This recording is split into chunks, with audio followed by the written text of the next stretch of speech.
Professor sir William অসলার, যিনি Johns Hopkins হসপিটালের একজন ফাউন্ডিং প্রফেসর ছিলেন এবং যাকে আধুনিক মেডিসিন বিদ্যার জনক বলা হয়ে থাকে। তিনি যখন ছাত্র ছিলেন তখন তিনি খুবই বিমর্ষ ছিলেন, দুশ্চিন্তায় ছিলেন। তিনি ভাবতেন যে পাশ করার পরে তিনি কি করবেন, তার জীবনে কি ঘটবে না ঘটবে, এই দুশ্চিন্তা করতে করতে তার স্বাস্থ্যের অবস্থা খারাপের দিকেই চলে গিয়েছিল একসময়। পরে তিনি অনুধাবন করলেন যে তিনি যে কথাগুলো ভাবছেন সেগুলো তো ভবিষ্যতের ব্যাপার, এবং সেগুলো যে এখনই হচ্ছে ব্যাপারটা কিন্তু এরকম না। এবং দেখা গেল যে উনি ওই ভবিষ্যতের কথা ভাবতে ভাবতে তার বর্তমানে যে কাজ করার দরকার সে কাজগুলো তিনি করতে পারছিলেন না। তার পড়ালেখার অবস্থাও খারাপ হয়ে যাচ্ছিল, রেজাল্টও খারাপের দিকে যাচ্ছিল। পরে তিনি আবিষ্কার করলেন যে আমার তো ভবিষ্যৎ নিয়ে চিন্তা করে লাভ নাই। হ্যাঁ, ভবিষ্যতের প্ল্যানিং করতে পারি আমি, কিন্তু চিন্তা করে তো লাভ নেই।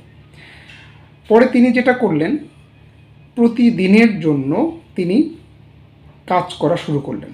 অর্থাৎ প্রত্যেকটা দিন তিনি বিভিন্ন ধরনের রুটিন করলেন এবং রুটিন করে কাজগুলো সমাপ্ত করলেন। এইভাবে তিনি অগ্রসর হতে থাকলেন এবং একসময় তিনি বড় প্রফেসর হয়ে ওঠেন। ঠিক তেমনই আমাদের মধ্যে অনেকে আমরা আছি, ভাবতে ভাবতে অস্থির হয়ে যাই।